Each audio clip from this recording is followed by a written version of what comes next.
Semana passada nós falamos um pouco sobre a autoridade. No finalzinho da aula, eu estava falando sobre a questão da utilização dos recursos audiovisuais.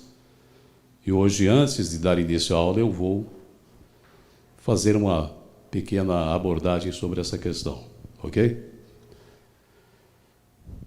Você que está nos acompanhando pela internet, é muito importante que você faça anotações. Eu já disse que nesse curso nós não oferecemos apostilas. Apenas um material que é uma espécie de tutorial do discurso, que você vai receber também. Esse tutorial é uma espécie de guia, para que você possa, todas as vezes que for fazer um discurso ou uma oratória, e eu já disse aqui que todos nós somos oradores, quando você está conversando com um cliente ou potencial cliente, nesse momento você é uma oradora, você é um orador. Quando o potencial cliente apresenta uma objeção, você precisa vencer a objeção com argumentos. Por isso que nós acrescentamos também aulas de argumentação nesse curso. Portanto, todos nós somos oradores. Nunca esqueçamos disso. Mas hoje eu vou fazer um pouquinho diferente já na abertura da aula. Eu vou pedir para que os alunos utilizem aqui o nosso microfone. Claro que não vou fazer isso com a Flávia, que está chegando hoje. Mas eu vou pedir para o Alinaldo, por gentileza, você poderia vir até este microfone? Eu quero que você explique para a Flávia e para os seus colegas, que você fale um pouco sobre postura, posição de mãos, que você fale o que é que você já aprendeu nesse curso aí. Prazer, meu nome é Alinaldo, nós estamos acho que na 4ª aula, olhar nos olhos das pessoas, justamente para você poder ter interação e ter a percepção se, da forma que você está se comunicando, as pessoas também estão entendendo. Junto com isso também vem o quê? Você ter uma percepção do público. Às vezes você vai abordar um tema mais técnico, e se seu público for muito diversificado, é muito importante você usar uma linguagem que não seja tão técnica, mas com que as pessoas também consigam entender o que você está falando. Tá? O segundo ponto é a postura.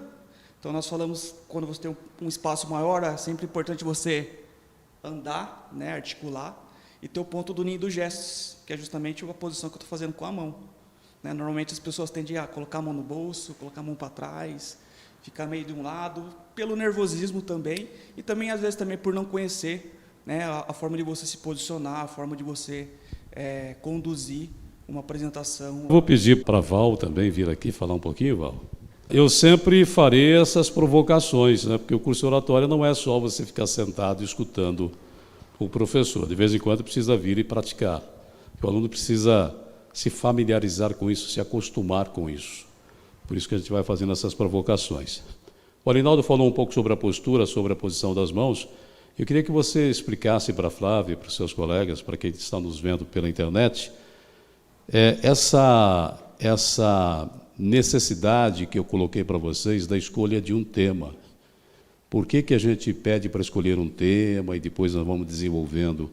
A gente vai chegar na posição defendida. Então, fale um pouquinho sobre a importância da escolha do tema, do objetivo e da posição defendida. Explique para a Flávia o que vem a ser a posição defendida. Assim, é muito importante que a gente tenha um tema, até porque sempre que a gente vai falar em público, que a gente vai palestrar, enfim, a gente tem que estudar muito, né, sobre aquele assunto, porque você tem que ser convincente, você tem que ter uma ideia, saber realmente o que você vai falar e o que realmente você quer que as pessoas entendam.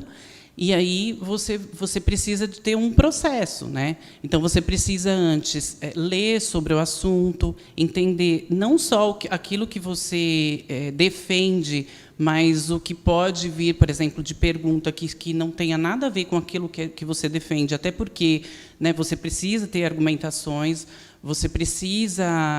quanto mais você lê, mais você vai ter ali prospecção de vocabulário, que é muito importante, porque quando você tem uma prospecção boa de vocabulário, e isso você vai adquirir sempre nas leituras, assistindo palestra, vendo outras pessoas falarem. E aí, quando outras pessoas falarem e colocar uma palavra técnica, por exemplo, é importante que você olhe no dicionário, olhe no Google, veja o significado daquilo, ou o sinônimo daquela palavra, porque é muito importante, sempre que você vá apresentar, você tenha outras palavras, porque, de repente, você está falando e, até por conta do nervosismo mesmo, te dê um branco, você esqueça exatamente aquela palavra que você queria colocar, porque, normalmente, quando a gente vai falar, a gente mentalmente já fica ali se organizando. Então, quando você tem uma prospecção boa de vocabulário, você substitui aquela palavra e aí não vai demonstrar o nervosismo, né? Também. E mesmo que demonstre, é importante também que você use outras formas de, por exemplo, tomar um pouco de água. A água também ela vai te ajudar, principalmente porque a boca seca, né? Então, sempre que você tiver aquele branco, né, tem algumas técnicas que o professor, né, já explicou para a gente dominar isso, né, dominar os brancos, sempre falar, olhando principalmente para as pessoas, né, até o Alinaldo falou isso aqui para você, porque a gente também tem que ter uma conexão com o público. Leandro, por gentileza. Só que eu vou pedir para você agora tirar o microfone do pedestal. Nós observamos que tanto o Alinaldo quanto a Val, eles ficaram mais parados por conta do pedestal. Nós estamos utilizando o microfone por 2 motivos. Um deles é porque estamos transmitindo pela internet, na nossa plataforma, e, ao mesmo tempo, gravando a aula. Então, nós precisamos ter a captação do áudio, da voz, né, perfeitamente. Por isso, estamos usando o microfone aqui. Esse ambiente precisaria de microfone? Provavelmente não. Mas, como estamos fazendo a captação, precisamos dele. E, ao mesmo tempo, o aluno precisa se familiarizar com o microfone, aprender a utilizar, porque normalmente as pessoas fogem disso aqui. Eu já vi grandes profissionais, inclusive atores, hein? Na hora de falar, dão a ele o microfone e ele diz assim: pessoal, vocês me escutam sem o microfone? E deixa de lado o microfone. O que seria isso? Talvez porque a pessoa não goste da própria voz, seja tímido em relação a expressar a própria voz, né? Enfim, os motivos são os vários. Mas é por essa razão, então, que estamos utilizando. Primeiro para a gravação e depois para que o aluno se familiarize com o microfone. Bom, a diferença entre usar o pedestal e ter o microfone na mão é que o pedestal te prende, como se fosse um púlpito, te mantém ali estático, né? O que não quer dizer que você não possa ter leves movimentações, com as mãos principalmente, com mudança da posição do corpo, certo? Eu não preciso ficar totalmente parado com o corpo, mas eu posso me movimentar. Agora, com o microfone nas mãos, é muito importante que nós nos movimentamos, é o que o Leandro vai fazer. Enquanto ele fala, ele vai, olha, estamos fazendo uma projeção aqui, ok? Então, é importante o orador ter consciência de que ele não deve vir na frente, porque senão a projeção começa a pegar nele. Então, ele tem que observar tudo isso. Eu chego até aqui, ó. Aqui não atrapalha, a projeção não me pega, aqui é o meu limite. Ok? Eu posso atravessar rapidamente e vir desse lado. Ok? Mas o ideal é que você não fique parado na frente da projeção. Sim. Mas ele tem que se movimentar. Ora para cá, ora para cá, ora para cá, ora para trás. Ok? Sempre olhando nos olhos. Leandro, fale o que você tem vontade de falar. Pode falar, inclusive, sobre o tema, já que a Val falou sobre o tema, na escolha do tema, etc. Diz para a gente qual foi o tema que você escolheu e por qual razão você optou por esse tema. Eu sou advogado, né? E a minha especialidade é condomínio. Então, eu escolhi o tema responsabilidade civil do síndico. Eu gosto bastante e, futuramente, eu quero palestrar sobre esse tema, eu quero falar com as pessoas, tipo assim, às vezes até em assembleia mesmo, tipo assim, eu tenho que explicar para o síndico, para os moradores, a responsabilidade de contratar um síndico. Porque tem muitos condomínios que eles têm o síndico, mas é síndico morador. Legal. Pode se sentar. Basicamente, oratória é postura, como já foi falado aqui por eles, gestos. Quanto mais natural, melhor. Quando a gente fala sobre o ninho dos gestos, já explicamos isso aí para os alunos, o pessoal que está nos acompanhando em casa, aqui também. Eu já expliquei que tudo que você faz, digamos, no seu ambiente de trabalho, na sua casa, a maneira com a qual você age, com que você se movimenta e gesticula, é a mesma maneira que você tem que utilizar-se aqui. Só que como as pessoas ficam muito nervosas, nós já falamos sobre isso, a tendência, como o Alinaldo explicou, colocar a mão no bolso, colocar as mãos para trás, não é? Isso não é nosso natural, não é comum a gente ficar falando com as pessoas com as mãos nas costas. A mensagem e o nosso corpo pede a movimentação. Então essa naturalidade que ocorre lá fora é o que tem que acontecer aqui. Tá? Tudo isso está lá nas aulas passadas. O que é importante? Que você se torne crítica, como os alunos aqui provavelmente já se tornaram críticos, de olhar a si mesmo, às vezes não gostar do que vê, não é? E olhar os outros quando eles fazem, olhar o pessoal na televisão, na internet, como é que eles se movimentam. E os grandes, obviamente, nós temos que nos basearmos nas pessoas que fazem de forma certa, e nós temos essa noção. Você sabe quando uma pessoa está fazendo do jeito certo, você tem essa percepção, essa capacidade. Então, essas pessoas que fazem bem é que devem ser nossos guias, ou nós devemos nos espelharmos nessas pessoas, ok? Bom, discurso, a técnica e a autoridade do orador, conquistando a autoridade e atendendo expectativas. Essa é a aula de hoje. Conquistando a autoridade e atendendo expectativas. Falamos um pouco na aula passada sobre a autoridade, ok? Falei sobre a autoridade por experiência, autoridade por competência, autoridade por testemunho. O que vem a ser autoridade por competência? Alguém pode dizer aí? Autoridade por competência? O que eu chamo de autoridade por competência, Tani? O que seria autoridade por competência? Para cima, você liga ali. O que você entendeu por autoridade por competência? É uma pessoa especialista no assunto. Que tem uma formação, não é isso? Sim. Tem uma formação acadêmica, no caso. Então, autoridade por competência é toda pessoa que tem uma formação acadêmica sobre aquele assunto específico, né?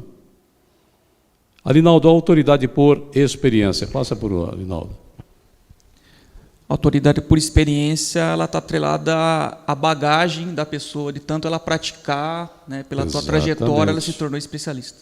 Desde que essa experiência seja de conhecimento do público. Sim. Então, por exemplo, a Flávia me contou um negócio que ela mostrou lá no trabalho dela, que queria fazer esse curso. E alguém disse a ela, o J. Duarte agora está dando curso, não foi isso? E o que a pessoa falou? Qual era a minha atividade?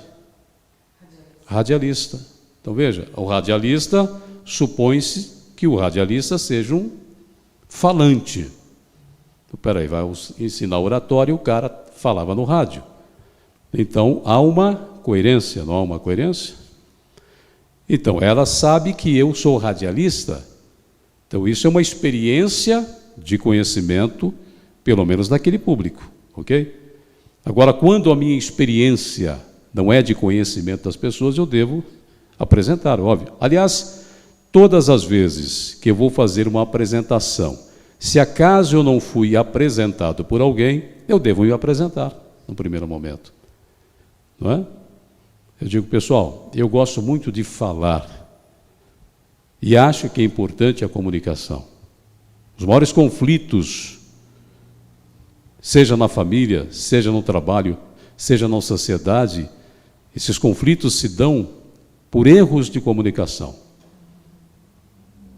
Toda discussão começa com alguma provocação ou com alguma ofensa. Alguém que poderia ter tido uma outra forma de falar, não teve a preocupação com o interlocutor e muitas vezes se utilizou de uma forma agressiva. E aí começa-se um conflito, ou seja, tudo depende da nossa comunicação. E eu gosto disso, tanto é que eu sou radialista há mais de 40 anos. O que eu estou fazendo? Eu estou contando para vocês da minha experiência. E não é só contar a experiência, você tem que perceber em mim a experiência. Porque se eu digo que sou radialista, mas falo tudo errado, tenho dificuldade para me expressar, você vai duvidar da minha autoridade, da minha experiência, ok? Passa o microfone para o Leandro. Leandro, que vem a ser autoridade por testemunho. Por testemunho é quando tipo assim, você conta algo relacionado, tipo assim, que você já presenciou ou você já fez, no caso, para a pessoa. Aí você dá um exemplo, tipo, igual no meu caso, quando eu vou atender um cliente, eu dou autoridade por testemunho. Falo, inclusive, eu tive um cliente também que passou pela mesma situação sua, e eu conto a história relacionada para ela. Entendeu, Flávia? Exatamente isso. Algo que você presenciou, o que você vivenciou. Não é? Eu já disse aqui, eu falei sobre a Bíblia, comentei que a Bíblia é um argumento de autoridade por ter supostamente sido escrita por testemunhas oculares. Você vai lá nos evangelhos, são pessoas que tiveram uma convivência com Cristo. E é por isso que nós acreditamos, porque aquelas pessoas tornaram-se autoridades na questão Cristo pelo testemunho, por terem vivido com Ele. Então, nós também podemos ter autoridade por isso. Então, não precisa ter a preocupação, eu não tenho formação acadêmica, eu nunca poderei ser um palestrante de um assunto qualquer. Posso. Se eu vivi aquilo, se eu estudei muito sobre aquilo, eu posso, e as pessoas vão perceber isso em mim quando eu começar a falar. Porque o que tem que haver? Primeiro, conveniência. É provável que você escute alguma coisa de minha parte que se coaduna com os seus pensamentos. E aí você fala, que legal, ele disse aquilo que eu concordo, que me agrada. Aí você passa a gostar de mim. Se é o contrário, se eu for um cara arrogante, se você perceber em mim uma arrogância, você pode não gostar de mim. Por isso que eu falo mais uma vez, a sua oratória tem que ser conveniente, precisa agradar o seu interlocutor. Por que quando a gente precisa fazer uma crítica, a pessoa que escutou a crítica, muitas vezes ela vai sair na defensiva, ela vai se contrapor aos seus argumentos e vocês vão acabar conflitando. Por quê? Porque eu estou falando de algo que não interessa, ou que não agrada. Então eu não posso fazer a crítica? Posso. A gente vai aprender como fazer isso na parte que vamos tratar das relações humanas. Eu posso fazer a crítica sem causar uma irritação na outra pessoa. Ou uma angústia, né? Quem é que gosta de ser criticado? Ninguém, né? Pode mudar a tela, Gilson. Olha, a partir daqui, vamos voltar naquele assunto sobre a utilização dos recursos audiovisuais. Já falei sobre o microfone, vocês já sabem do microfone. Sabem ou não sabem? Já sabem que tem que usar microfone em todo lugar que você perceba que a minha voz não chega confortavelmente. Então eu vou pedir a alguém, falar, olha, por gentileza, arrume um microfone para mim, uma caixa de som, porque o pessoal lá no fundo não consegue me escutar. Eu tenho que ter, eu sou orador, então orador não é só pegar e começar a falar, eu tenho que ter a preocupação se está chegando, se as pessoas estão me entendendo. Eu estou falando isso com experiência desses mais de 40 anos. Eu fui uma vez fazer uma apresentação, uma cerimônia, no clube de campo. Um juiz ia ser transferido para São Paulo e o dono do cartório, deixa eu ver se eu vou me lembrar o nome dele agora, já falecido, daqui a pouco eu me lembro. Ele me convidou para fazer a cerimônia. A minha preocupação foi a seguinte, aonde vai ser? Clube de campo. E eu já conheço o salão. O salão do clube de campo é horrível, uma ressonância violenta. Como é que eu vou lidar com essa situação? Fui lá, cheguei lá e encontrei o Mager, pianista Mager, colocando o piano dele, etc., caixas de som dele. Eu cheguei, olhei, não tinha caixas de som no salão, só dele. Falei, o Mager, você que vai colocar o som aqui? Vou tocar música só. Falei, precisa de caixas de som lá. É difícil você conseguir? Ele falou, eu vou colocar, eu tenho mais 2, vou colocar. A minha preocupação era um salão muito grande, muita ressonância. Fiquei mais ou menos tranquilo. Aí o que aconteceu? À noite, quando eu chego lá, de fato ele havia colocado uma caixa de cada lado, até perto da metade do salão. O que eu faço nesse momento? Eu falo, deixa eu testar o microfone. Aí, vou testar o microfone, eu saí andando pelo salão. Quando eu chego da metade para o final, não se ouvia nada. O que eu podia fazer? Àquela altura, nada. Tive que me contentar com aquilo. Então, o pessoal até metade do salão me ouvia perfeitamente, e ouvia os que estavam fazendo discursos. Da metade para o final, não se ouvia nada. E o que aconteceu durante o evento? Porque, vejam, eram mesas, cadeiras, as pessoas estavam bebendo enquanto se fazia a cerimônia. Pessoa bebendo, não escutava o que se falava na frente, virou um falatório. Conclusão, foi uma porcaria o negócio. Mas eu havia alertado. Por isso a preocupação de que a tua voz chegue em todos os cantos da sala. Nunca esqueça disso. E na semana passada, há dias passados, eu falei sobre o cérebro triúnico, não falei? Lembram? E hoje eu estou aqui exibindo uma tela. Quando eu falei sobre isso, eu não exibi nenhuma tela. Exibi ou não? Não. Mas eu falei para vocês sobre o crânio. Imagine o crânio e disse assim, se você entrar no Google, procurar por cérebro triúnico ou trino, também chamam de cérebro trino, você vai ver a imagem. Mas hoje eu trouxe aqui para ilustrar. Então veja, o que tem ali? A figura do cérebro e apenas as 3 observações que eu disse. Olha, nós temos o mesmo crânio, 3 cérebros no mesmo crânio. Isso não é eu que inventei. O estudo já existe. Então o que eu estou dizendo aqui não são apenas conclusões minhas, mas é ciência. Então quando eu trago um dado como este, eu empresto a autoridade da ciência. A ciência estudou. Então não há como a gente duvidar do que a ciência estabeleceu. A ciência estabeleceu que existem 3 cérebros dentro do nosso crânio, e não um só. Complexo reptiliano, dá para vocês observarem que no complexo reptiliano, é aquela parte que vai descer para a coluna vertebral. É o nosso lado animal. Situada na base do cérebro, está vendo? Responsável por ações instintivas. O animal não tem instinto. Todo animal tem instinto, nós também temos.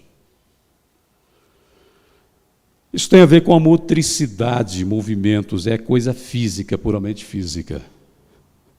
Ali fala mamíferos, a camada intermediária ligada ao emocional, que é o chamado sistema límbico. Ali que está alaranjado, ali, olha. Ali o sistema límbico é o lado das emoções, da afetividade, da religiosidade, das crenças. Chamado também intuitivo sintético. Então eu estou ilustrando, eu não preciso escrever tudo aquilo, eu só preciso mostrar o cérebro porque ele ilustra. Quando eu falo que nós temos 3 cérebros no mesmo crânio, o desenho ilustra, sim ou não? Sim ou não? Ok? O neocórtex é aquela parte superior, que é o chamado lógico-analítico, nosso lado racional. Esses 3 cérebros não funcionam iguais ao mesmo tempo. Quando eu ponho para funcionar o meu lógico-analítico, eu neutralizo o sistema límbico e o complexo reptiliano. Quando eu estou no meio de uma briga no campo de futebol, eu neutralizei o racional, o lógico-analítico, neutralizei o emocional, do lado da afetividade, eu não tenho nenhuma afetividade pelo meu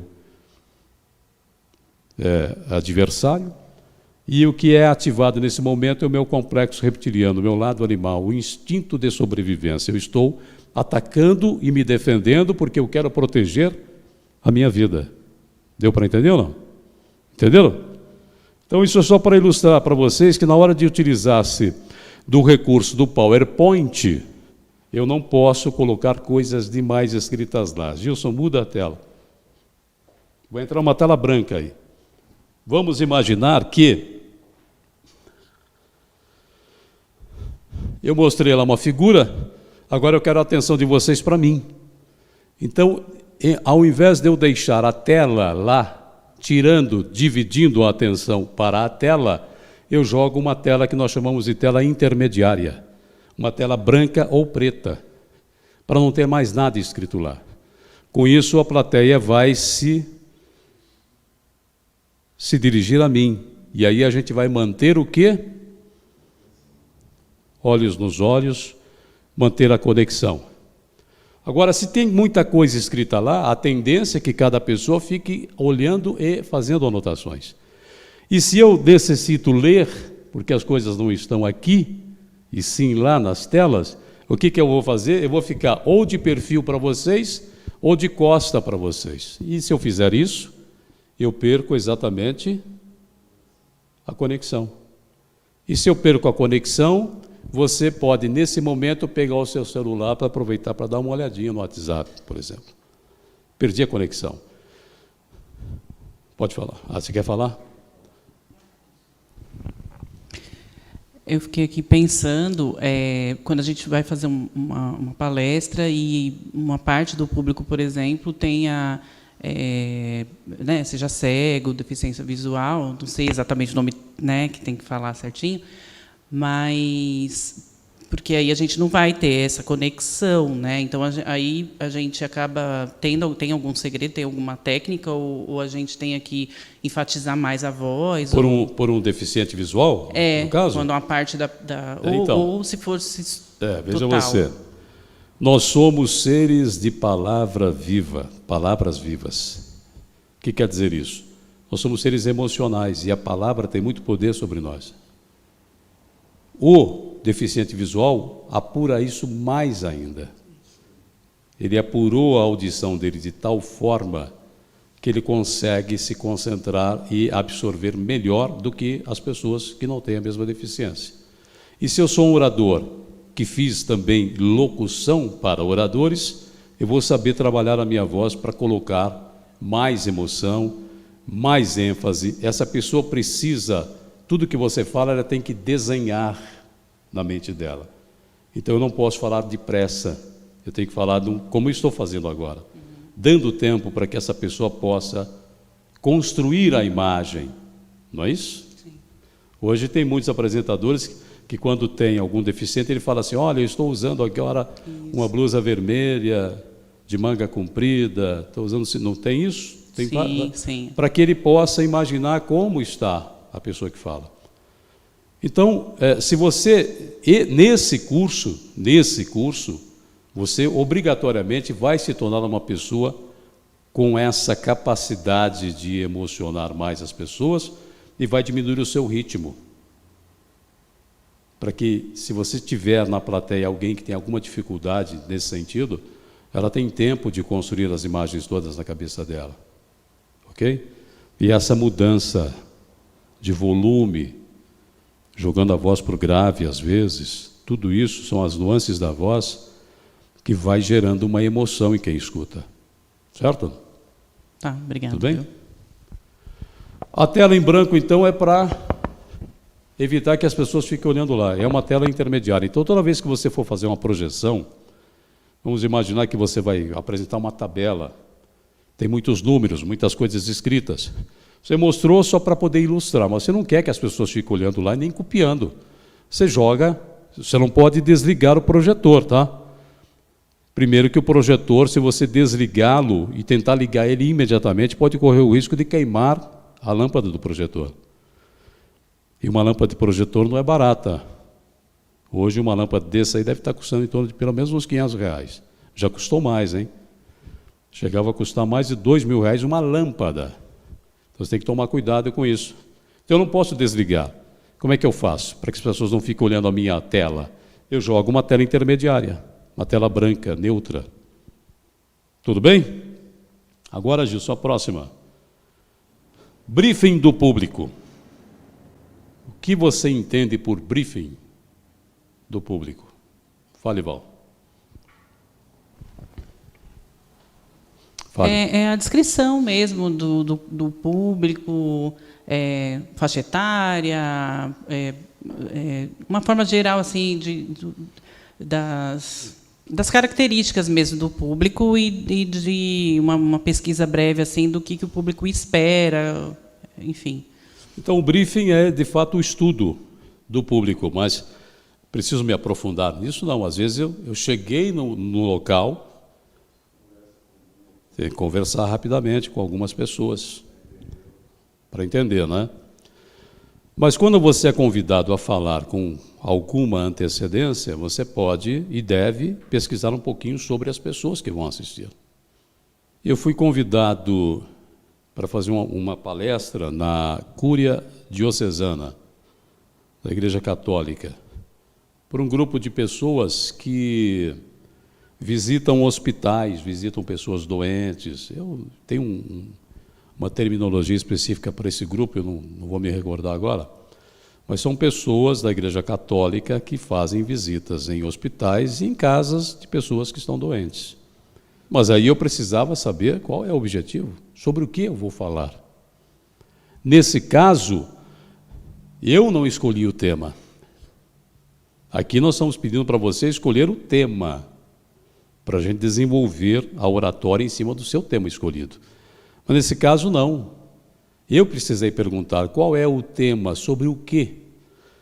Aí ela disse, olha, exatamente eu não sei. Eu não sabia.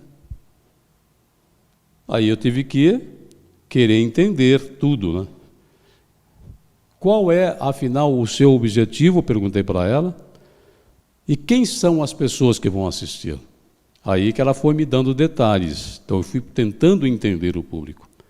Aí que ela me explicou, ela disse, olha, são líderes de grupos de várias cidades da região e que estão tendo problemas de manter as pessoas voluntárias. Porque é um voluntariado, a coisa é de graça, ninguém recebe por isso. E eles estavam tendo problemas. Mas que tipo de problema? Eles não estão conseguindo manter, toda hora sai voluntário, ficam procurando voluntários, aí chegam novos voluntários, logo eles saem de novo, não param, eles têm dificuldade de manter a equipe. Aí eu comecei a pensar, né? O que será que poderia estar acontecendo? O que vocês acham? Má gestão. Problemas de liderança. Então, claro, né? Baseado na minha experiência, eu fiz 17 vezes o curso lá do Mauro Viana de Liderança, Comunicação e Relações Humanas. 17 vezes. Ele sabe quanto dura o curso. Eu fiz 17 vezes. Certo? Então, eu aprendi muita coisa. Além da minha vivência, além de eu ter estudado em muitos livros, assistido a muitas palestras, etc., eu fui acumulando um conhecimento.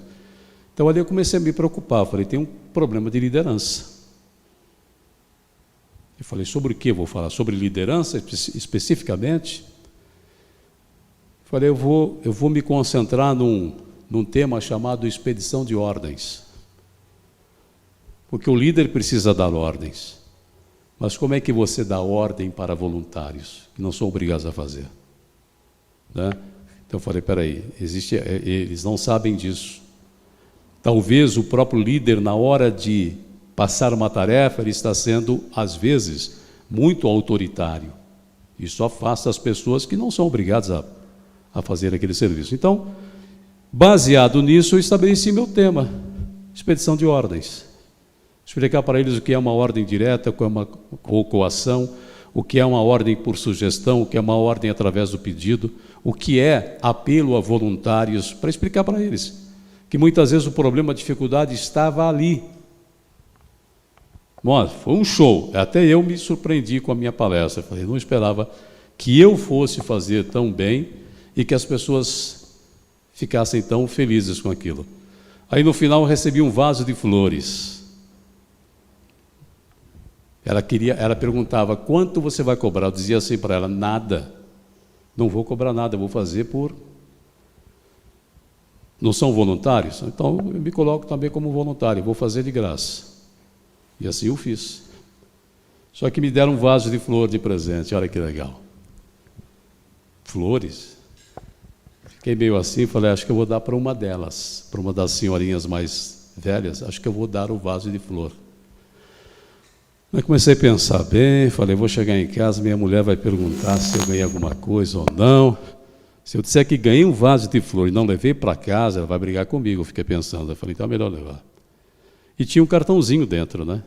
Tinha um cartãozinho. Cheguei em casa, tirei o cartãozinho, li o cartãozinho, eles me agradeceram, escreveram lá umas mensagens bonitas, e eu larguei o vaso ali, né? Aí a minha mulher levou lá para o quarto. Daí um tempo eu olhei, vi um cartãozinho dentro. Ué, eu tirei o cartão daí, né?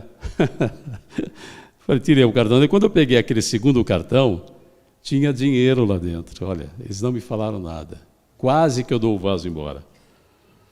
Tinha R$300 lá em notinhas de 100 lá. Que legal.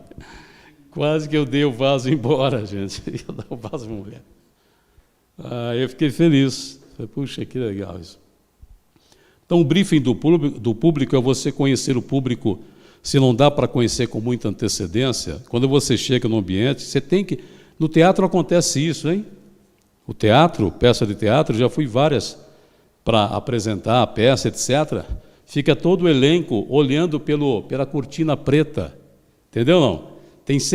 Está cheio de buraquinhos, que daqui para lá nós não enxergamos, mas de lá para cá está cheio de buraquinhos que eles fazem com o propósito de dar uma espiadinha. Eles ficam olhando o público para tentar entender na fisionomia das pessoas, né?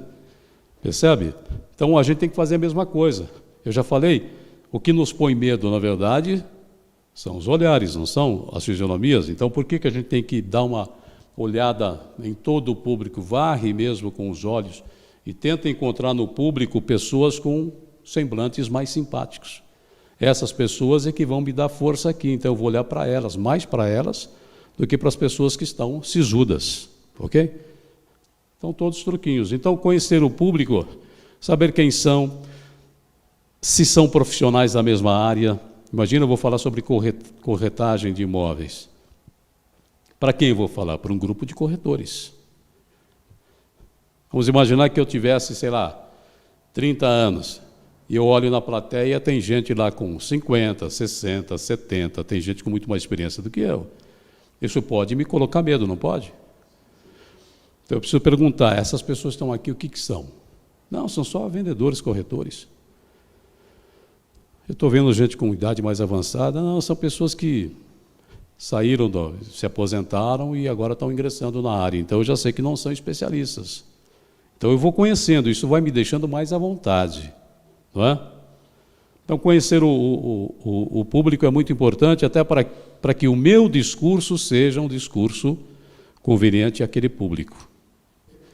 E assim eu vou ganhando autoridade. A autoridade é, a princípio, a minha formação ou não, a minha experiência ou não, mas quando eu começo a falar, eu tenho que, se há entre o público alguém que não tem muita confiança em mim, eu preciso fazer essa pessoa adquirir confiança, e vai ser com o assunto que eu trago e como eu discorro sobre aquele assunto.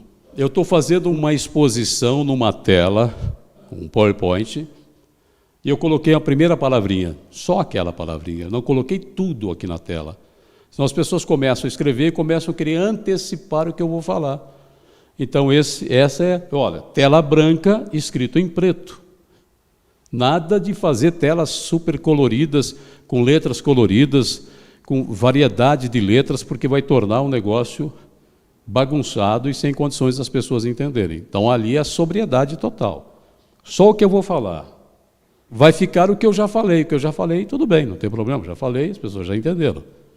O duro é colocar um monte de coisas que eu ainda vou falar, e fica aquela coisa na cabeça das pessoas, elas se desconcentram de mim.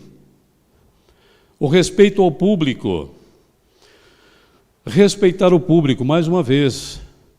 Se o público é de pessoas com o seu intelecto muito bem desenvolvido, eu preciso adequar o meu discurso àquele público. Se é um público de gente muito simples, eu não posso chegar com uma linguagem extremamente rebuscada, extremamente formal, porque eles não vão entender nada. Isso é desrespeitar o público, é querer parecer aqui que eu sou bom.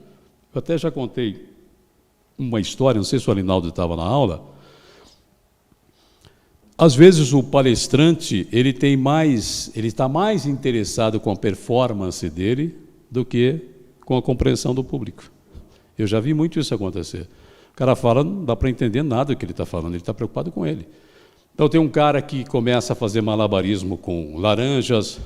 Teve um sujeito, eu até assustei aquele dia, estava sentado na primeira fila, aí ele começa, antes de ele começar a falar, ele dá uma pirueta no palco.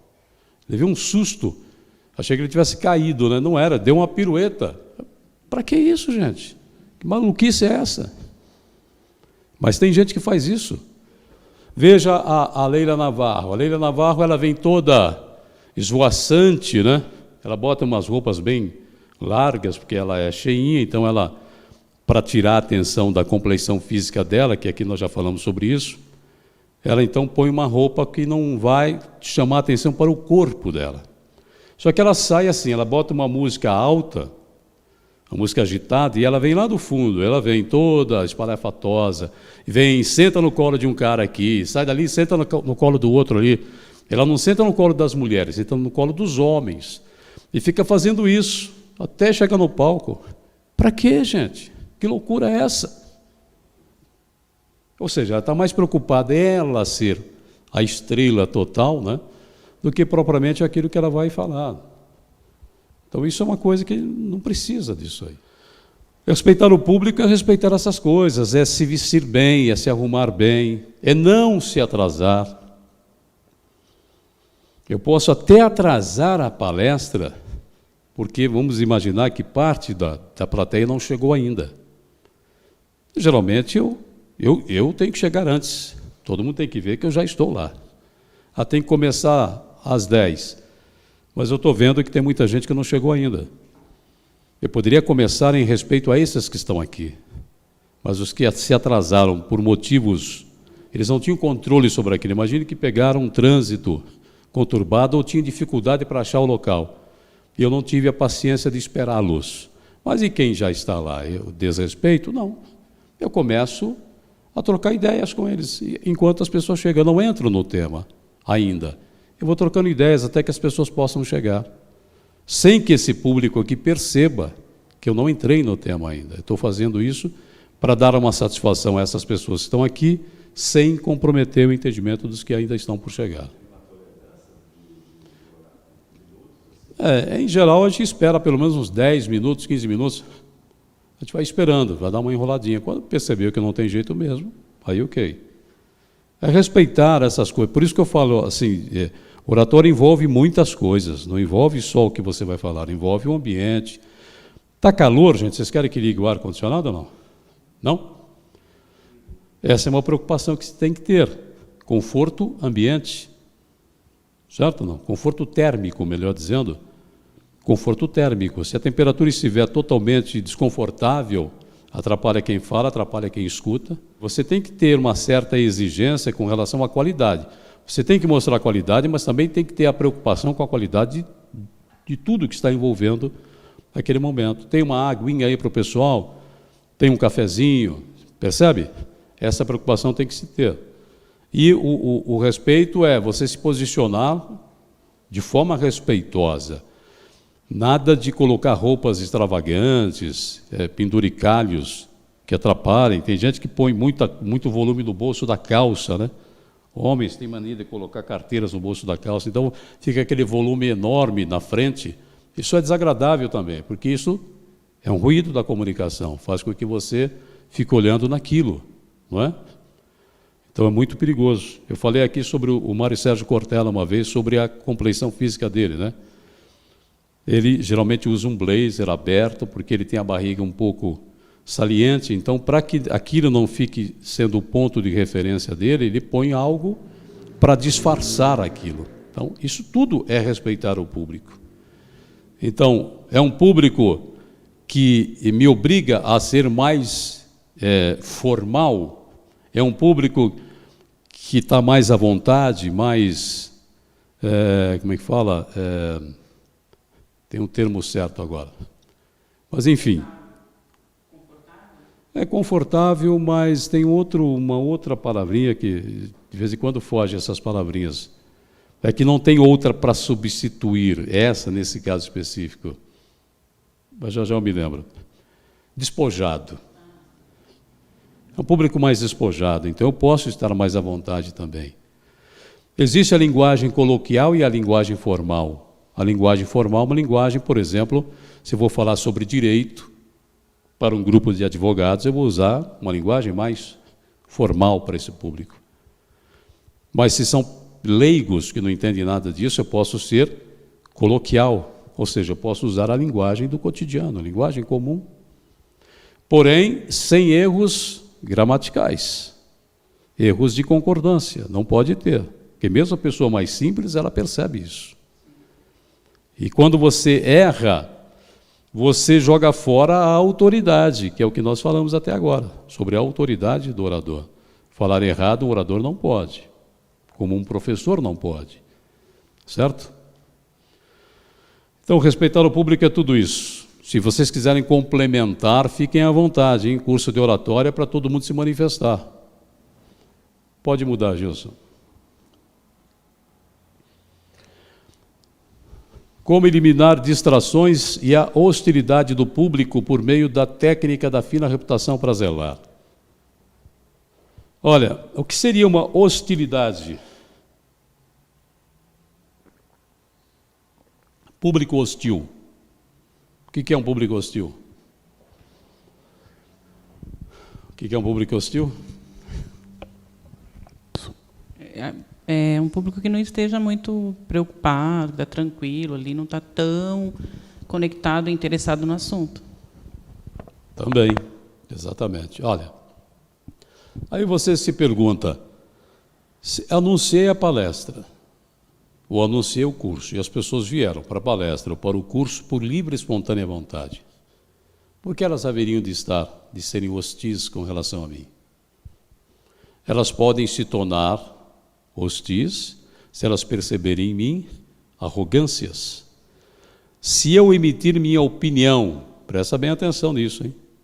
Se eu emitir a minha opinião sobre determinados assuntos, eu posso criar um público hostil. Então, o que a gente não pode falar diante de uma plateia? Sobre o que nós não devemos dar as nossas opiniões? Principalmente nos dias de hoje. Política. Time de futebol. Time de futebol, política, religião, porque nós não sabemos se tem na plateia, né, pessoas que são muitas vezes radicais naquele pensamento. Então, política eu não posso dizer para a minha plateia se eu defendo este, eu defendo aquele, se eu prefiro este, eu prefiro aquele, ou fazer crítica sobre alguém, porque a parte não vai gostar e vai se tornar hostil, ou seja, não vai querer me escutar. E eu vou perceber isso nas pessoas. E outra coisa, outra característica de público hostil, eu fui assistir uma palestra de um amigo meu, lá não sei se é ETEC, não é ETEC, é quase isso. Ele foi fazer uma palestra e eu vi que ele estava anunciando, eu falei, vou prestigiar meu amigo. E fui, né? Cheguei lá, só tinha eu e mais uma pessoa que era um professor, mais ou menos da minha faixa de idade, só nós dois, o resto era tudo moçada, tudo garotada. E eu percebia que o meu amigo não fez o meu curso de oratória, aquela história, tanto de casa não faz milagres, né?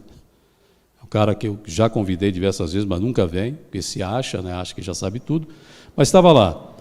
Começou a apresentar, ninguém nem aí com ele. Molecada, tudo no celular, cochichando entre eles. E ele falando para as moscas, para mim só e para o outro senhor. Aquele era um público hostil, não estava atacando, não estava agredindo ele, mas estavam totalmente desinteressados. Era um público hostil. E eu fiquei pensando, por que essa garotada não presta atenção se esse é um assunto para o curso que eles fazem? Porque, na verdade, foi o professor que disse, vocês vão assistir uma palestra hoje. Hoje eu não vou dar aula, não, vou assistir a palestra. Ele mandou a molecada lá, sem nenhum interesse. E a garotada, provavelmente, não estava de saco para ouvir aquilo, né? Então ficaram totalmente indiferentes ali. Eu percebia ele constrangido com aquilo. Eu não podia falar nada, vou me manifestar, né? E ele totalmente constrangido, tentando conquistar a atenção, não conseguiu. Público hostil. A hostilidade não diz respeito apenas à agressividade do público em relação a você, mas o desinteresse total. Ele não preparou o público. Ele não se preocupou em saber quem era o público. Se sou eu no lugar dele, eu pergunto assim, mas quem vai assistir? Ah, são os alunos aí, a moçada aí que faz o curso de, acho que era administração, qualquer coisa do tipo. Fala, pô, jovens, eu vou ter que mudar a minha forma de fazer, né? Eu tenho que quebrar isso aí, essa hostilidade, ou criar neles algum interesse. Então, isso vai da sensibilidade do orador e da percepção dele. O que eu posso fazer para fazer esse público de jovens se interessarem pelo meu assunto? Então, hostilidade, como é que eu faço isso, então? Com a técnica da fina reputação para zelar? Para qualquer público, hein? Qualquer público, nunca se esqueçam disso. Que eu vou dizer, como é que eu faço? Eu simplesmente, antes de começar, eu digo, olha, meus amigos, eu tenho uma espécie de um sexto sentido. Consegui desenvolver isso ao longo da minha vida. E eu percebo quando as pessoas estão interessadas. Não adianta você querer disfarçar, que eu vou saber se você está ou não interessado em me escutar. Mas eu tenho que parabenizá-los. Todo mundo aqui, eu tenho essa sensibilidade e percebo que estão todos interessados. Parabéns a vocês, que legal ver jovens como vocês interessados em aprender. Isso é muito bom, gente. Que em vários lugares que eu vou, os jovens ficam só no celular, ninguém presta atenção. Isso me dá muita alegria, porque me dá esperança de que o mundo pode ser melhor. O que eu estou fazendo com essas pessoas? O que eu estou dizendo a elas? Que eu confio nelas. Ou seja, eu estou dando a elas uma fina reputação para zelar. E o que é dar uma fina reputação para zelar? É revelar qual é a sua expectativa em relação a elas. Porque o público já está com expectativa em relação a mim. Já está aquela expectativa, será que esse cara vai me trazer alguma informação útil? Já existe a expectativa do público com relação ao professor, com relação ao palestrante. Agora precisa haver, o palestrante precisa também contar ao público o que espera deles. Deu para entender? Entendeu, Tânia? Que é isso? Então eu faço, não chega a ser um elogio, tá? Um elogio é o que você faz depois da tarefa realizada. E a fina reputação é uma prova de confiança que você dá antes da tarefa ser realizada. É a expectativa que eu tenho em relação. Eu digo, Flávia, eu gosto de falar com você porque você é uma pessoa muito atenciosa. Eu vejo que você faz bastante anotações porque você não quer perder nada. Isso é ótimo, parabéns a você. Você pode ter certeza que ela vai continuar anotando, prestando atenção, porque eu dei uma fina reputação. Isso só não funciona com pessoas que tenham desvio de caráter ou alguma debilidade mental, alguma questão, alguma deficiência mental. Para todas as demais pessoas isso funciona. Então eu posso aplicar no meu público, como eu posso aplicar nas minhas filhas, eu posso aplicar nos meus netos, eu posso aplicar nos meus pais, eu posso aplicar nos meus colegas, eu posso aplicar no meu cônjuge. Se eu demonstrar qual é a minha expectativa e se ela é positiva, porque a grande sacada está nisso. Eu já vi professores brigando com os alunos, dizendo assim, vocês são tudo um bando de desinteressados, aqui ninguém sabe nada, ninguém aprende nada. O que ele está dizendo? Ele está dizendo qual a expectativa dele em relação aos alunos. Ele está dizendo, está jogando, a reputação que ele dá ao aluno é péssima. E a tendência é que o aluno, já que ele pensa isso, então eu não faço questão de mostrar o contrário. Então, quando você dá uma fina reputação, a tendência é que a pessoa queira fazer jus àquela fina reputação atribuída a ele. Então, ele vai fazer todo o esforço possível para provar a você que você tinha razão. Eu sou esse cara atencioso, eu sou esse aluno que presta atenção, eu sou esse aluno que quero crescer. E eu posso usar de apelo emocional. Gente, vamos entender uma coisa. Pode ser que a sua vida hoje não seja uma vida legal. Você pode ter dificuldades de dinheiro na sua casa, seu pai talvez passe necessidade, a sua mãe também. Talvez você queria aquele videogame, esses mais modernos, e você não consegue ter, porque o seu pai não tem recurso para isso, nem a sua mãe. E você quer que esse dilema persista? É isso? Você quer que a sua vida seja essa vida tão difícil quanto a dos seus pais? Ou você quer melhorar de vida? Espera a resposta. Ele vai dizer. E quando ele diz, ele se compromete. Certo ou não? Ele se comprometeu. Eu não quero. Você quer melhorar a vida? Então, na hora de aprender, é hora de aprender. Na hora de prestar atenção, é hora de prestar atenção. Deixa para se divertir, para ver celular em outros momentos, mas agora presta atenção. Porque no futuro você quer uma vida melhor, mais tranquila. E faz isso com o teu público. Mas antes, não é uma crítica, é uma expectativa. Ok? Então, dar a fina reputação. Oi? É um combinado, né? Sim. Porque a vida é assim que funciona. No meu livro, eu escrevi um livro chamado Acima da Média, A Arte de Comandar, em que eu falo sobre a psicologia trímera, que a gente vai aprender aqui. A psicologia trímera, na verdade, é uma pressão psicológica, que na verdade é uma troca que nós fazemos. Você quer o sucesso ou o fracasso? Eu quero o sucesso. Para ter sucesso, você precisa atender ao que eu estou pedindo. Se você não atender, terá o fracasso. O que você quer? Não, eu quero o sucesso, então vamos fazer essa troca. Você me dá a sua atenção e eu dou o meu conhecimento para você. É mais ou menos assim. No seu trabalho diário, você também vai utilizar muito isso. Vai lá, muda lá. Mas se avançar um pouquinho só, o pessoal de casa não vai ficar chateado com isso, né? Começo da fala na abertura. Isso é simples, não precisa nada de sofisticado, né? Começo da fala na abertura. Veja bem, não é ainda o discurso. Começo da fala na abertura, para respeitar o meu público, tem que ser educado com as pessoas. Bom dia, pessoal, bom dia, sejam todos bem-vindos. Muito obrigado pela presença, pela confiança. Espero que a gente possa ter aqui uma troca justa. Vocês me dão atenção e eu trago para vocês conhecimentos que vão fazer a diferença na vida de vocês. Tudo bem? Só isso. Vamos falar sobre oratória? Acabou. Essa simples abertura, sem muita enrolação. Não deixar de cumprimentar. E aquela história, se eu já fui apresentado, eu agradeço, quero agradecer fulano, muito obrigado aí por apresentar aqui o meu currículo, aqui a minha experiência. Muito obrigado, viu? Obrigado aos que me convidaram para essa palestra. Acabou. Ok? É isso só.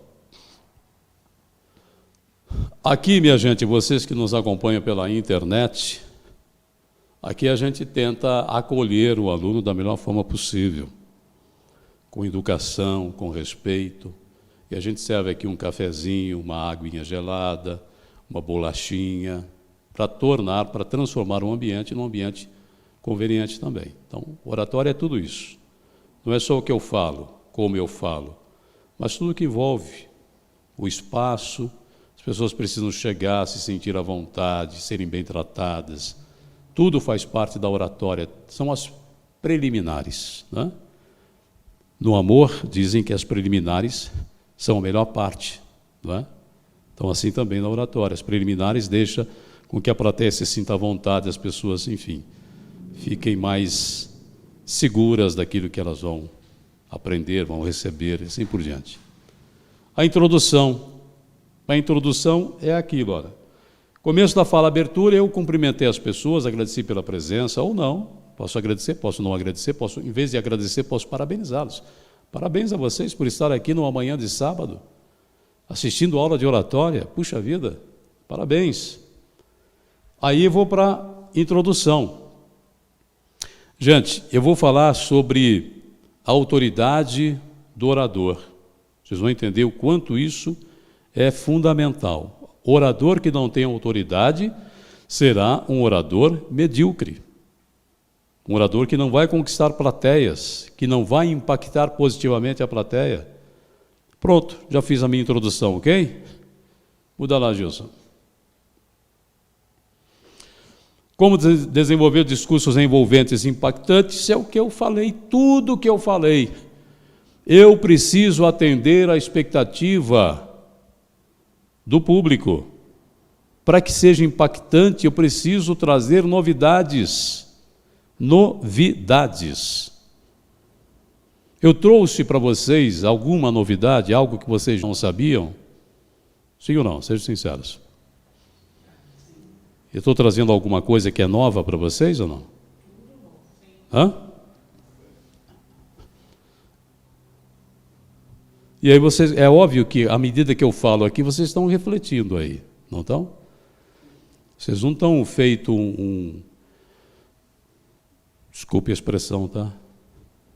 É que quando você vai num pasto, você vê um boi, o que o boi faz? O boi fica olhando para você totalmente estático, né? É óbvio que nós, quando olhamos, estamos refletindo, não tem jeito. Cada coisa que eu falo aqui, você desenha aí na sua mente, não é? Então, quando ele é impactante, quando você traz alguma novidade, né? Quando você agrega algum conhecimento, as pessoas, em geral, elas ficam admiradas. Puxa vida, nunca tinha pensado nisso.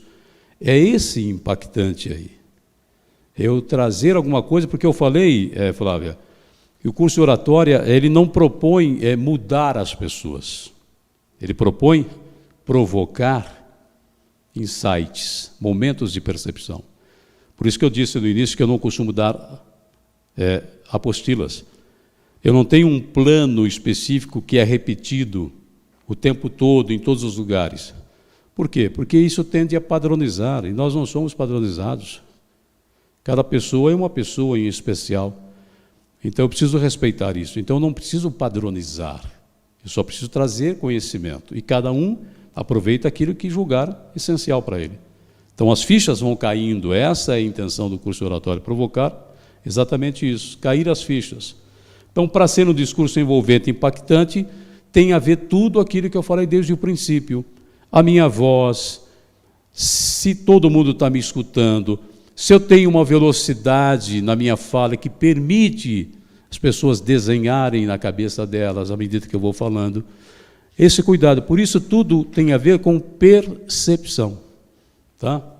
Por isso, aqui nessa bandeira, a primeira palavrinha que aparece aqui é a percepção. Depois é a aceitação e o desenvolvimento. Todo mundo fala, pessoas que são viciadas em droga, não adianta você exigir que elas mudem se elas não quiserem mudar, ou se elas não aceitarem como tal. É o caso do tímido. O tímido não vai deixar de ser tímido enquanto ele não reconhecer que é tímido. Ele precisa reconhecer e aceitar que é. Aí ele parte para o desenvolvimento, que é a mudança de uma situação que não é boa para uma situação mais favorável. Então, a primeira coisa é perceber. Percebeu o que está acontecendo com vocês agora. Quando a Val disse, é meio constrangedor a gente se ver, que agora ela está tendo que percebê-la. Certo? Agora, se ela olhar lá e falar, estou perfeita, nota 10 para mim, melhor que seja assim, mas se Se ela faz isso, provavelmente ela não vai se desenvolver. Não é? Por isso que a gente precisa ter essa percepção. Tudo isso que eu estou falando vai chegar ao momento do discurso impactante. Eu me preocupei com a minha plateia, eu trouxe um assunto relevante para eles e trouxe novidades. Não é? Pode mudar. Essa é a última. Pessoal, já vou encerrar a aula, a transmissão pela internet para as pessoas que nos acompanham pela plataforma. E aqui, na segunda parte, nós teremos exercícios, obviamente, aqui com os alunos. Todos aqui vão se apresentar, vão falar. Ok?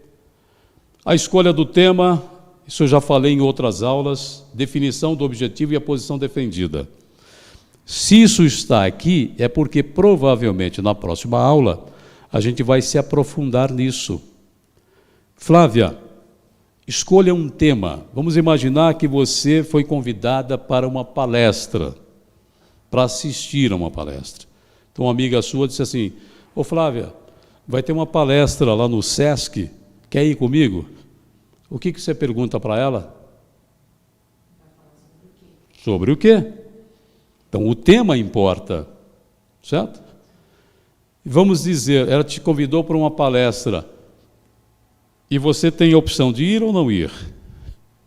O que vai determinar se você vai ou não é a relevância do que vai ser dito, não é isso? Então, você vai, se o tema for interessante, você vai. Se não for interessante, é provável que você não vá. Então, qual é o tema que te chamaria a atenção? Hoje?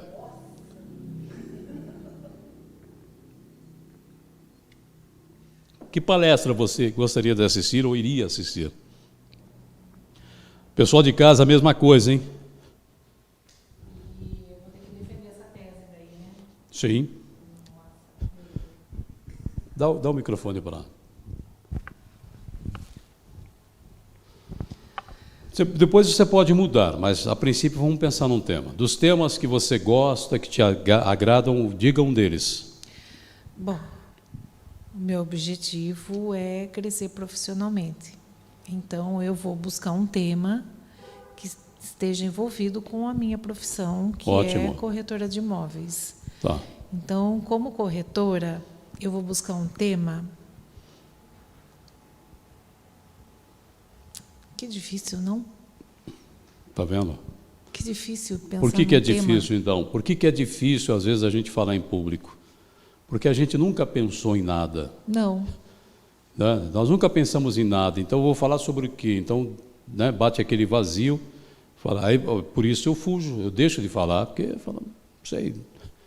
Mas algum tema deve te interessar. Você, Sim. com certeza, ao longo da sua profissão, você buscou aprimoramentos, você Sim. fez algum curso, você foi se aperfeiçoando, não foi? Sim. O que me chama muito a atenção, o que me chama a atenção, que eu fico prestando muito atenção, é sobre relacionamentos caixa, que a gente fala, né, correspondente bancário. Como eu vou vender um imóvel para você? O que eu preciso fazer para vender um imóvel para você? Eu tenho que entender sobre simulação, sobre taxa Selic, documentação, é um dos pontos mais importantes. Então, isso tem a ver com o quê? Com a negociação Negociação. Negociação. Beleza, então o tema é negociação. Sim. Dentro do tema negociação, você fala sobre todos esses detalhes. Negociação, pode ser o seu tema? Pode. Pode. Definição do objetivo. O que você pretende com isso, afinal? Vender um imóvel para você. Brincadeira. Não, tudo bem, pode ser. O seu interesse é isso. Só que o nosso interesse, real interesse, nós não devemos revelar. Sim. Se você disser, Jota, eu vou falar com você sobre negociação porque eu quero vender um imóvel para você. Se você disser que você quer vender um imóvel para mim, provavelmente eu vou colocar barreiras, eu vou criar defesa. E o fator surpresa desaparece. Uhum. E aí eu faço com que aquela pessoa, que nós estamos ali, um debate na verdade, eu quebro exatamente o fator surpresa e o meu interlocutor começa a colocar uma série de justificativas ou de objeções. Então, eu não devo revelar a ele, mas você deve saber qual é o seu interesse. Sim. Porque se o seu interesse é vender, você vai tentar encontrar as melhores técnicas, as melhores ferramentas para me convencer, sem que eu saiba. Ok? Então, o teu objetivo, ok. Sim. Meu objetivo é vender imóveis com maior facilidade, tranquilizando, explicando direito para o potencial cliente. Seu objetivo, ok. E qual a sua posição defendida?